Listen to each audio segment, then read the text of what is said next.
చరణ్ పెళ్లి పనులైతే మొదలు పెడుతూ ఉంటారు. ఇక పసుపు దంచడం అవన్నీ మొదలు పెడుతూ ఉండేసరికి బలరాం వీళ్ళు చాలా అదినిగా ఉంటారు.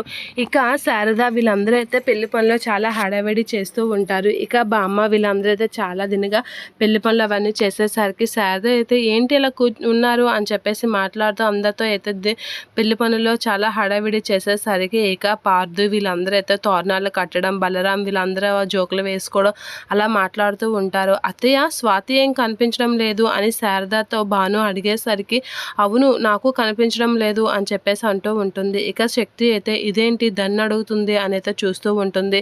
అవును నాకు తను కనిపించడం లేదు ఉదయం నుంచి అని చెప్పేసి అడుగుతూ ఉంటుంది.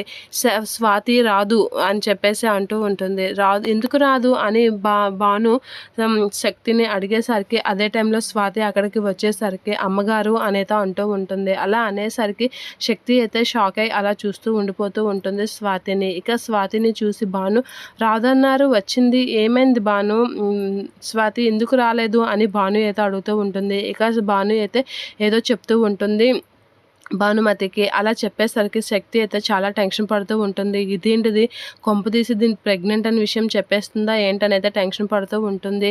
అయినా ఏం రాలేదు అని శారద వీళ్ళందరూ అయితే అడుగుతూ ఉంటారు. అలా అడిగేసరికి స్వాతి అయితే శక్తి వైపు చూస్తూ ఏదో చెప్తూ ఉంటుంది. ఇది అన్ని చెప్తుందంటే ఖచ్చితంగా తిన తల్లి కాబోతుంది, దానికి కారణం చరణ్ అనే చెప్పేస్తుంది.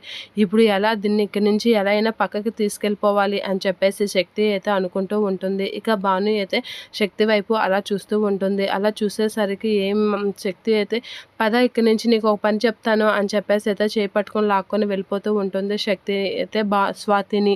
అలా స్వాతిని తీసుకెళ్ళిపోతూ ఉండగా భాను అయితే చేయి పెట్టి ఆపుతూ ఉంటుంది. అలా ఆపగానే శక్తి అయితే షాక్ అవుతూ ఉంటుంది. భాను అయితే అలా చూస్తూ